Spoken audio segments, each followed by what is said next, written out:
ल guys finally त्यो NS 200 बनिसकेछ। अहिले रातिको कति बजे? 11:30 भइसक्यो। उहाँ दाइको बाइक हो। दाइ बाइक बनिसक्यो होइन? थ्याङ्क यू मेरो जमिर भाइ।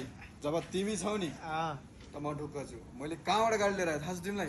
हेटौडाबाट 5वटा प्लग चेन्ज गरेँ। 5वटा फ्युज, त्यो फ्युज फ्युज हो। 5वटा फ्युज चेन्ज गरेर मैले यहाँसम्म लिएर आएँ। किन लिएर आएँ भन्दाखेरि मलाई जमिर भाइसँग धेरै विश्वास छ।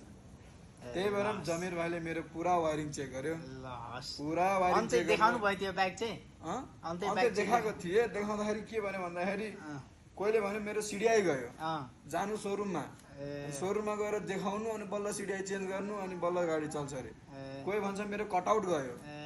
ल मेरो जमिर भाइ, धेरै धन्यवाद होइन? ल धेरै धेरै धन्यवाद। भाइले माया यस्तै गर्दै गर्नु। हो, मेरो जमिर भाइलाई लाइक सब्सक्राइब गरिराख्नु, पेजलाई फलो गरिराख्नु। हरेक प्रब्लम मैले फेसबुक पेजमा हालिरहेको हुन्छ, युट्युबमा पनि हालिरहेको हुन्छ। तपाईँहरूलाई पनि सजिलो हुन्छ। ल धन्यवाद भाइ। ल म गएँ है जमिर। ल हस्। उहाँ छ दाइको बाइक चाहिँ।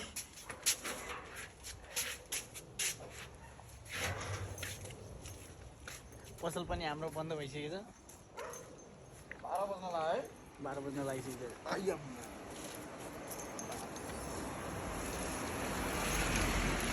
हेर्नु गाइस, अब गाडी टुचन्छ। अघिसम्म यत्तिकै थियो, अब अहिले छ। ल जमिर। ल धन्यवाद। ल धन्यवाद। उहाँ गइसक्यो।